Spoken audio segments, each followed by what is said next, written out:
আসসালামু আলাইকুম রহমতুল্লাহ। প্রিয় দর্শক, আমরা কথা বলছি আল্লাহর অলি হজরত মধু শহীদ রহমতুল্লাহি আলাইহির মাজার শরীফ থেকে। এটাই হলো হজরত মধু শহীদ রহমতুল্লাহি আলাইহির মাজার শরীফ। 360 আউলিয়ার অন্যতম হজরত মধু শহীদ রহমতুল্লাহি আলাইহি হলেন হজরত শাহজালাল মুজাররদ ইয়ামিনী রহমতুল্লাহি আলাইহির অন্যতম সফর সঙ্গী এবং আল্লাহর একজন মহান অলি।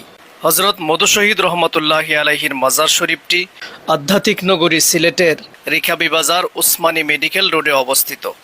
বিপদগামী মানুষকে পথের দিশা দিয়ে, ইমানহীন মানুষকে ইমানের দাওয়াত দিয়ে, ইসলামের সৌন্দর্য মানুষের কাছে তুলে ধরে এখানেই জান্নাতের গুলজারে আরাম করছেন আল্লাহর অলি হজরত মধু শহীদ রহমতুল্লাহি আলাই।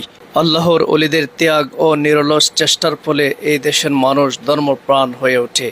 একাধিক উপাসকের পথ ছেড়ে এক আল্লাহর প্রতি ঈমান ও বিশ্বাস স্থাপন করে আল্লাহর অলিগণ মানুষের মধ্যে ছড়িয়ে দিয়েছিলেন শান্তির ধর্ম ইসলামের সুমহান বাণী। বিপদগামী মানুষ পেয়েছিল মুক্তির দিশা। আল্লাহর অলিগণের ত্যাগ ও মহিমা, সৎকর্ম এবং আধ্যাত্মিক জ্ঞান তাদের অনুসারীদের মধ্যে চিরকাল শ্রদ্ধার সাথে স্মরণ করা হয়। তাদের আদর্শ ও কর্ম মানুষের জন্য অনুপ্রেরণার উৎস হিসেবে কাজ করে।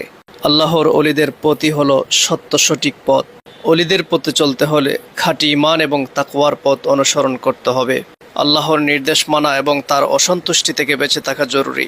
এই পথে বিশুদ্ধ ঈমান ও সত্যিকারের আল্লাহ ভীতি অর্জন করতে হবে, যার মাধ্যমে আল্লাহর নৈকট্যপ্রাপ্ত বান্দা হওয়া যায় এবং দুনিয়া ও আখিরাতের কল্যাণ লাভ করা সম্ভব। আল্লাহর অলিগণ আল্লাহর পক্ষ থেকে বিশেষ অনুগ্রহপ্রাপ্ত এবং তাদের জীবন একটি আদর্শ। তাদের পথ অনুসরণ করে একজন সাধারণ মানুষও আল্লাহর প্রিয় হতে পারে। মহান আল্লাহ রাব্বুল আলামিন তার নিয়ামত প্রাপ্ত বান্দা মহান অলিদের পথে আমাদেরকে কবুল করুন। আমিন।